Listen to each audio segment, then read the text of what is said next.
Hey, this is Paul, and welcome to the Mountain Man Chronicles. Appreciate you watching the channel today. Today's video is about our experience on the Rimrocker Trail. It's not your typical Rimrocker Trail. I had planned this trip about a year in advance. Had to make many alterations. They had a fire near Montrose, so we bypassed Montrose and started Nuclear. We experienced a trail right after they had a big storm about a week before, so the trail was really washed out in many cases. We decided to take an optional bypass, and then on top of that, I have an unusual fear of shelf roads. So I was truly embracing one of my philosophies of be comfortable with the uncomfortable, and this was my opportunity to do that with shelf roads. Not only do we experience shelf roads throughout the trail, hence the name Rimrocker, and we also had it on the day after when we went out exploring in Moab. So this is the first of two videos. The first one's going to be on the Rimrocker Trail. That's today's video. And the second one is on Moab, where we went out and explored just beautiful areas in Moab. Now, I had a trip before this, or the first day was spent at a local campground in South Dakota. Beautiful campground. If you want to see that video, I would suggest you look at the link here. First day of this trip is going to start in the Badlands of South Dakota before we took our total of 2,600 mile journey for me to go through the Rimrocker and then back home. I hope you liked today's video, and please remember to like and subscribe. Thanks for watching. I'll talk to you later. Bye. Welcome to the Mountain Man Chronicles, where the spirit of adventure comes alive. I'm thrilled to have you join our journey into the great outdoors. I'm Paul Piazza. I'm your guide through the wilderness and the storyteller behind the Mountain Man Chronicles. I hope you share in our love and appreciation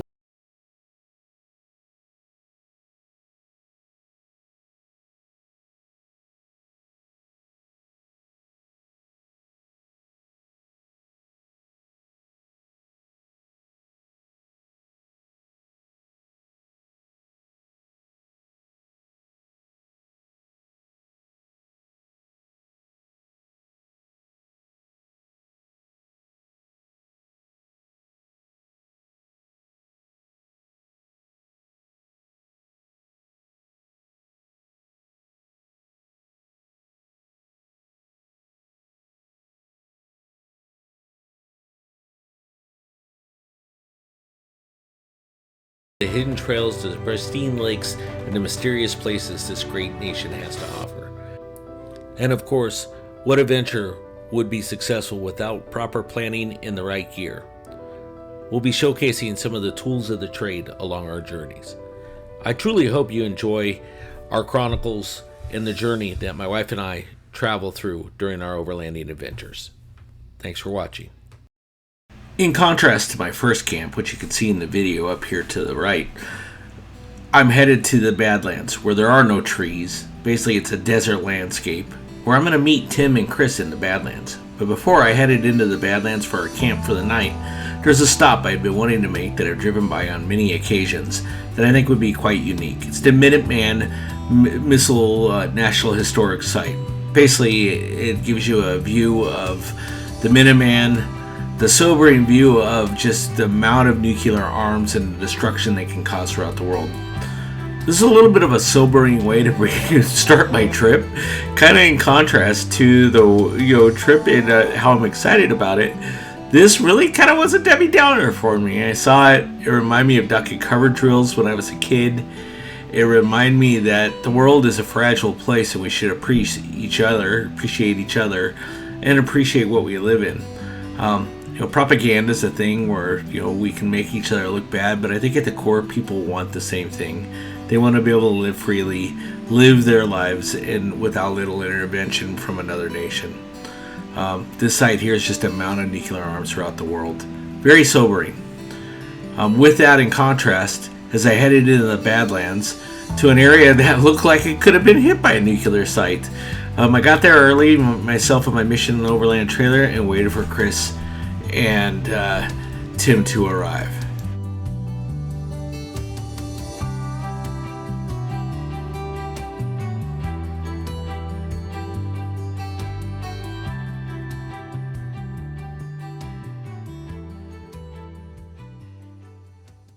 So we're on day 2 of our journey. Day 3, I don't know, I lost track. Anyhow, we're on our first stop in Wyoming. We had to call an audible because we wanted to call an audible, I should say, because Stephany and Kyle had a bent tongue on their trailer. So what we opted to do is extend our travel today, try to meet up with them so we can all be together again and help them out if needed. It's one of the things I really love about the people that I explore with is that we stay together, we overcome, right? Perseverance is a big part of why I do this, and you know, when stuff happens, you come and make sure others are taken care of. It's kind of cool. So right now we're headed into Rawlins, Wyoming. We just stopped by Independence Rock just to look around. I've been there. If you haven't seen it, check out the video here and enjoy it. But today's been a pretty heavy driving day. We're going to get to our next camp, which is a BLM camp right on a river, so it should be nice. So we'll talk more then.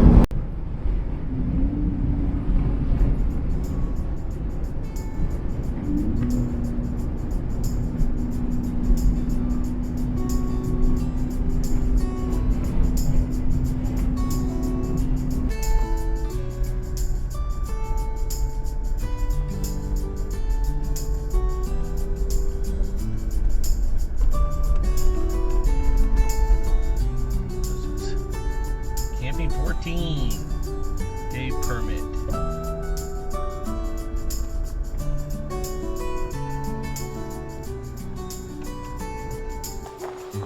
So again, we're at a BLM camp. Just checking it out. Chris's rig over there. The river runs through the camp. Of course, you've seen enough of my rig.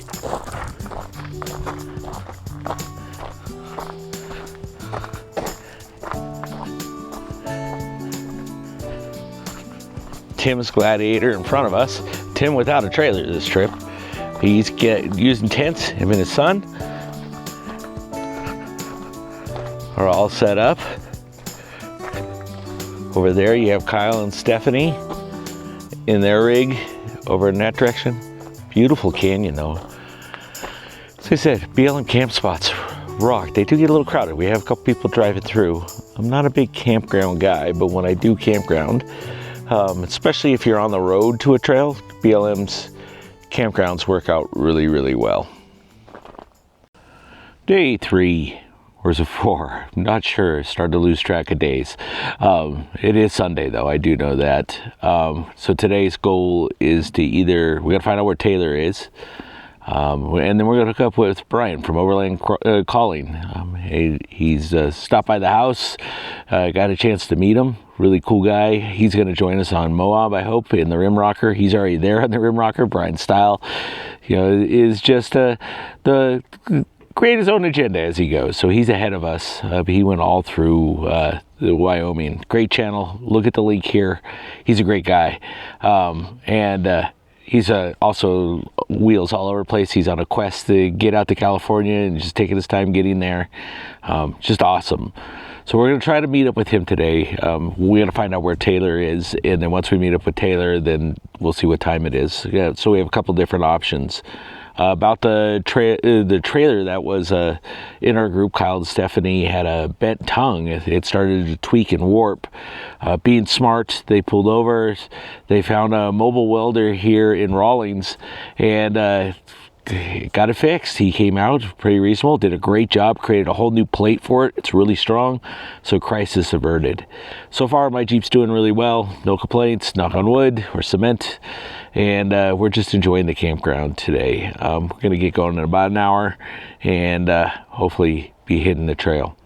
We'll see what happens. So today's either going to be Grand Junction or we'll be on the rim rocker. More to come. With the ability of modern technology, communicating through my Garmin InReach and cell phone calls when we had it permitted.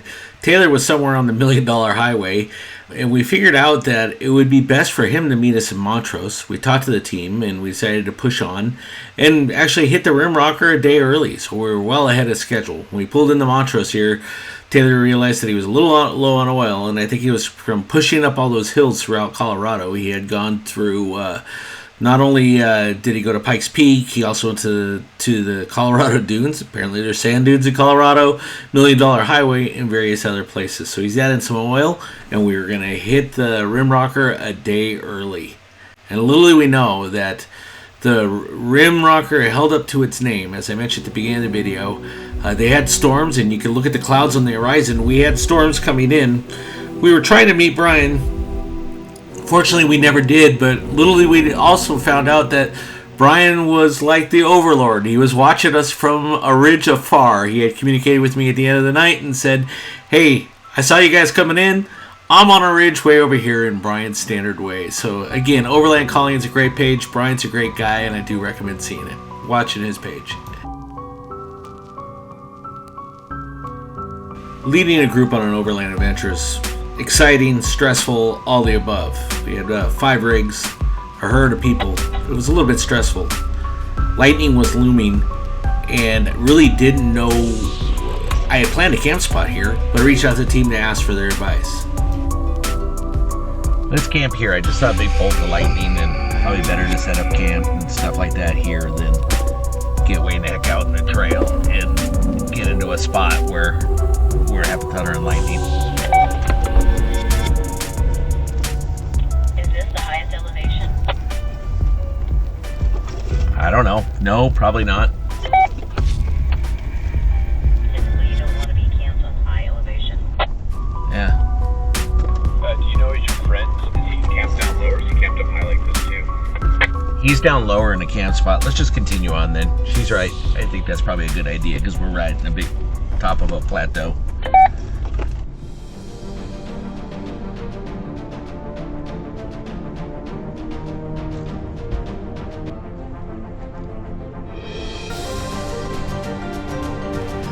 I couldn't have been more wrong about where Brian was. Brian was actually up on a hill, right on the other side. As we're coming around this, you can see the rain starting to get pretty heavy. The road's starting to get muddy. We're on a pretty steep decline, which this video isn't doing it justice. So, you know, as the quote, the Gilligan's Island, the weather was getting rough. The tiny Gladiator was rocked, but it wasn't for the fearless crew. The trip could have been lost. But we persevered again. Now as we're coming around this turn, little I know is over on those peaks way over there on the right, Brian, or on the left, Brian is up on that ridge watching us come down. And here's a picture he took of us as we're descending this. And I think the picture will do a little more justice of just what a shelf road was that we were coming down while it was raining with a beautiful rainbow in our face.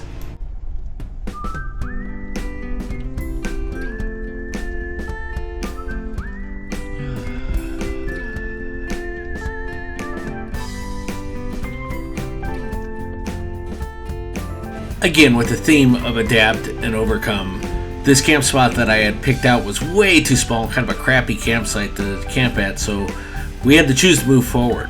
So far, this day was not off to a good start and wasn't being a very good leader. Everything I was trying to pick just wasn't working. But we volunteered to move ahead. I used my Garmin Overlander, which if you look up at the video here, you'll see a link to it, and was able to find another camp spot up ahead that I chose to go to. We had lots of options here. It's just every option we tried to do didn't work.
So using my trusty Garmin Overlander, as I mentioned a few minutes ago, we were able to find a camp spot, and we hurried along, and we actually found a camp spot that was pretty nice. It was a regular campground. It's like a donation. It was a rim rocker campground. The donations go to keeping the rim rocker open, so I felt good about that. And it ended up being a safe haven. It had little camp spots, had a place to stay. It was nice. Brian slept up on the hill, so we decided to camp there.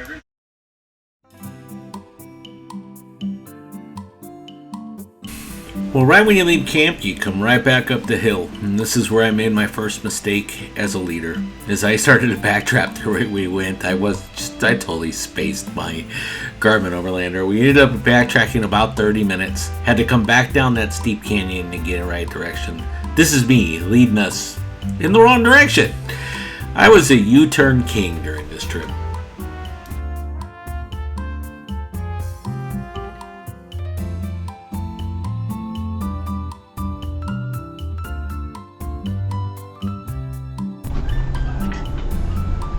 I don't like this shit. Did I mention at the beginning of the video that I have an unhealthy fear of ridge roads or cliff roads or shelf roads, whatever you want to call them? Well, I do.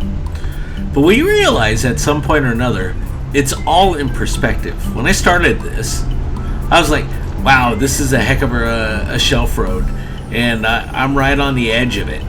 Little did I know that later on in the trip, I would literally be right on the edge of a shelf road, one that was undercut. So now looking back at this is like a highway.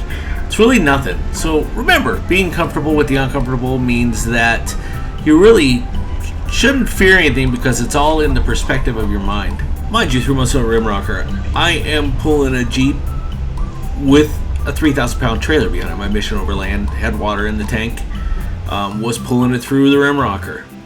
So, I was asked later in the trip, would you do this again? I would do the rim rocker again. I actually thought it was a lot of fun. I think I've overcome most of my ridge road fears.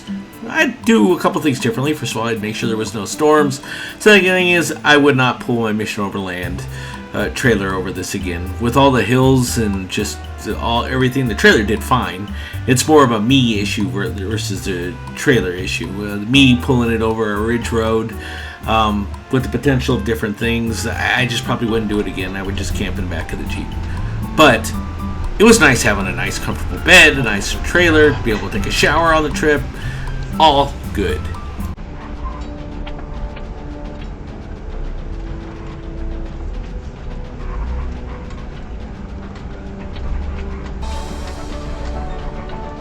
As we're descending this hill, it does get very narrow, and if you look to the right, it's a pretty steep drop.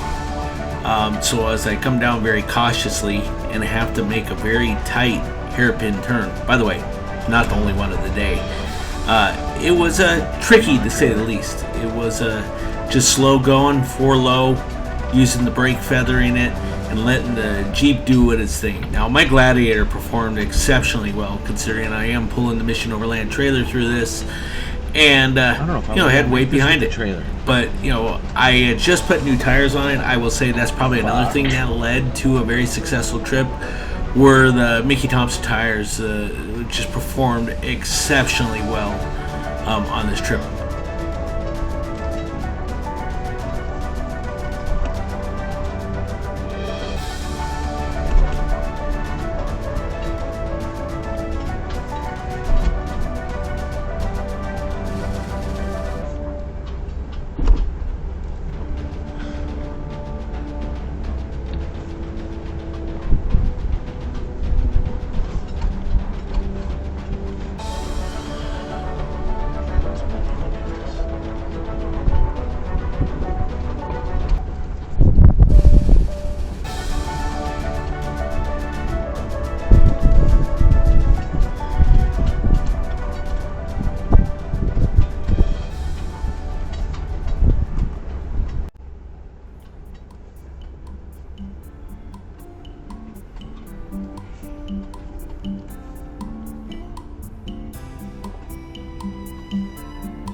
This hill here popped out of nowhere.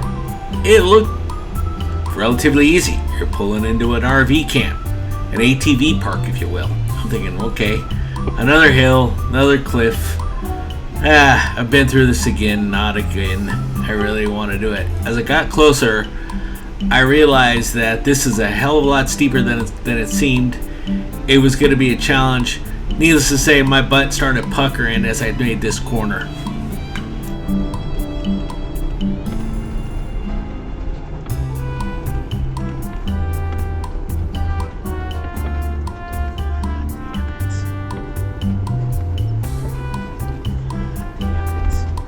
As I climbed this, I was thinking to myself, how hard could this be?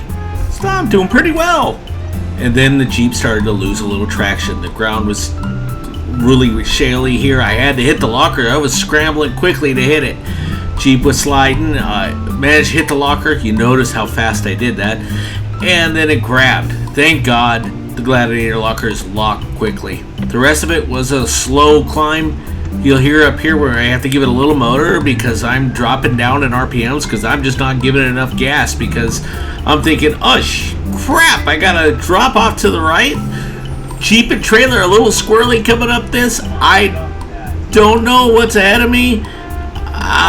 Yeah, I'm trying to do the best I can to navigate, make the hill, try not to fall off the edge, and just make my way up it.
By this time, we had been on the trail for quite some time. It was getting near 6 o'clock. We had started out about 9.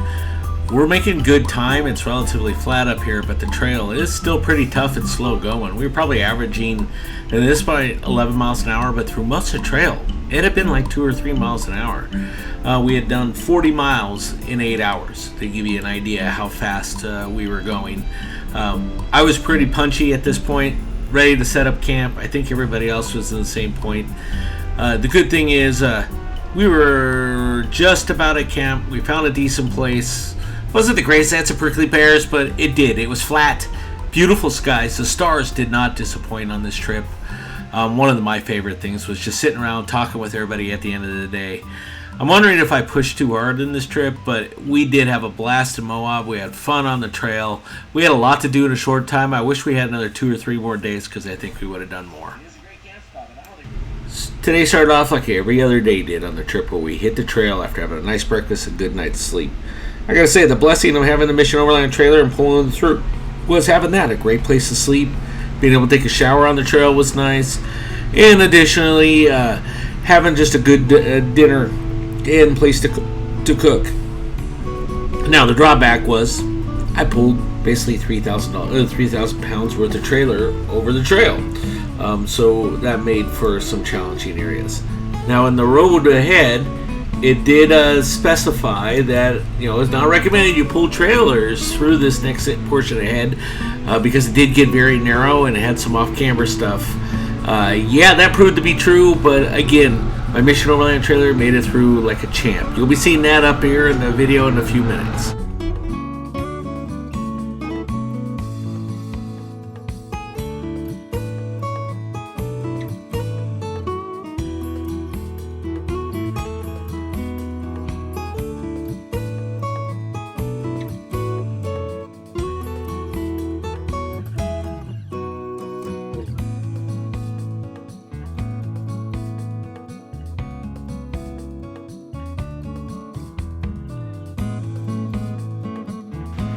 This next portion of the trip was amongst my favorite, partially because as we entered past this area, first of all, we hit a lake, and the lake is just absolutely beautiful. Then after stopping and playing at the lake, which is a recommended place to camp, a really nice place to camp, you end up going into the aspens and the beautiful pine trees. And if any of you have seen my other videos, you know of my love for pines and love for just beautiful areas. So this area of the drive was relatively fast. You can see we're usually averaging between 15 and 25 miles an hour for a good stretch of about 10 miles. And then we hit the narrow patches. So the narrow patches are to come, but enjoy the scenery in this part.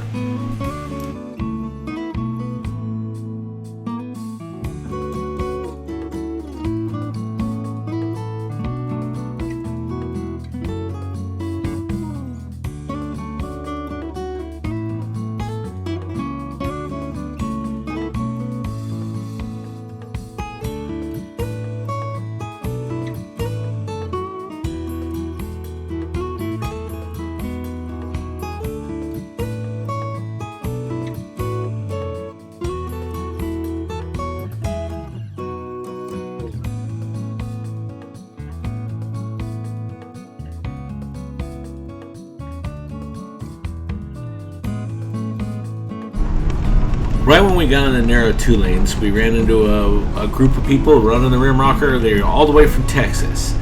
They were nice enough to pull over and let us by. I stopped and chatted with the gentleman for a moment. Good. How was it pulling the trailer through? It's not bad. Not bad? It's a little rough. What brand's that? It's a Mission Overland. Okay.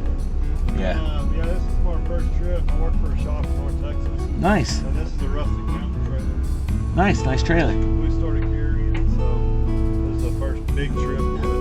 Yeah. Are you going all the way through the rim rocker? You'll like once you get across the river on the other side. It's pretty gnarly. There's some nice turns and some pretty technical stuff. Very cool. Yeah, you'll love it. There's one sharp turn, but I didn't have to redo this. Alright, and you're about the same length I am, so you should be fine. Yeah, you should. Anything off camber? Nothing crazy. Okay, cool. Good. Y'all have a safe day. Alright, you too. Enjoy it.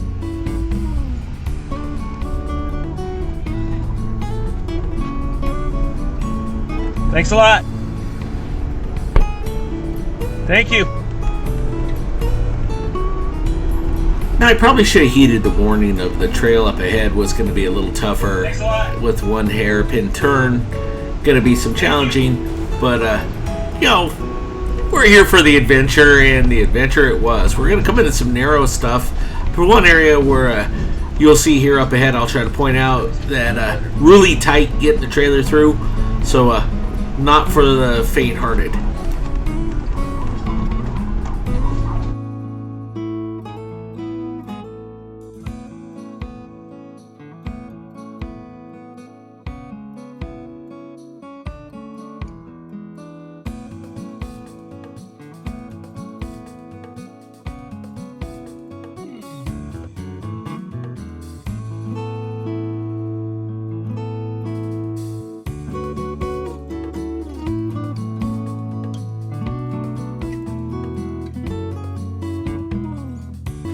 This portion of the trip was really tight. First of all, they weren't kidding when they said that in Trails Off-Road, that it was tight. Also had some shelf roads, but it reminded me a lot of like when I used to wheel in Hollister Hills when I lived in the Bay Area. Had that kind of vibe. A lot of brush, really tight. I could see a full size can get a lot of skin rash through this area. And it's just that kind of dirt too, rocks embedded in the dirt. Remind me of just like, wheeling in the Sierra foothills. Very similar to that. So I kind of felt at home going through this piece. Although it was fun. And we'll see up here, we're about to come up in some really tight areas. Now what the camera's not doing justice is we had up to like 12 to 13 degree, at one point 13 degree off camber. You'll hear me mention something to Taylor here coming up of how are you liking the off camber.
So leading the group, you don't get the opportunity to see, hey, what the spot is or which way should I go. You kind of got to figure it out. This is one of those times. Remember that tight turn that they mentioned earlier?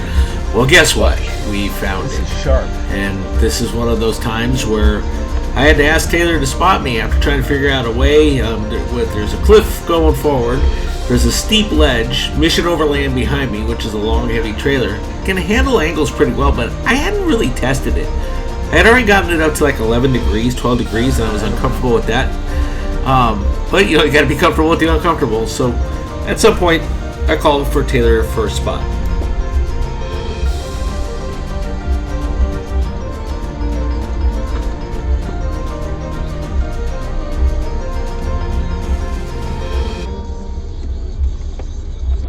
Hey Taylor, when you catch up to me, can you spot me around this tight turn?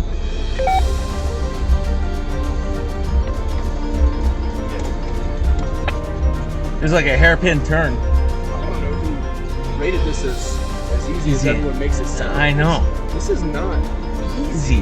No. but it's not hard. No. Am I gonna make this turn, or would I be better off going out and around?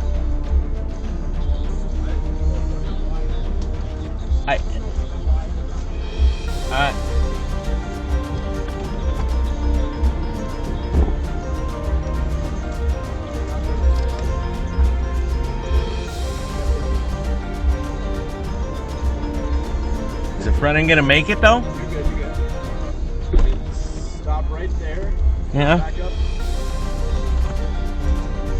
And turn the other way? Yep. The other way. That'd be good. Stop right there. Now crank it hard as you can in this direction. Okay, you're doing good. Good there. Keep it as far left as you can. Far left as you can. All right.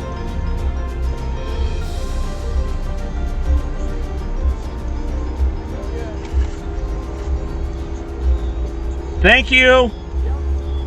Appreciate it, buddy.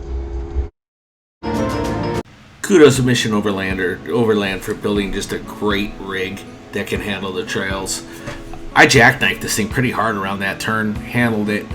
It went, like I said, 11, 12 degrees off camber, handled it with like a pro, ran up that hill, wheeled it. The second thing I want to say in this part of the video is having great friends with you off-roading, not to mention the camaraderie, people that work with you to deal with your idiosyncrasies and how you handle things is just incredible.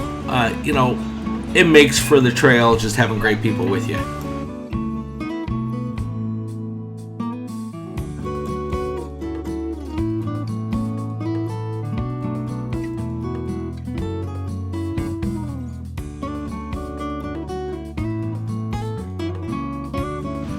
Once we got past this area, we started to drop into the Moab Valley, and that sets us up for our next trip, where we'll be going through Moab, exploring some of the areas there, checking out things.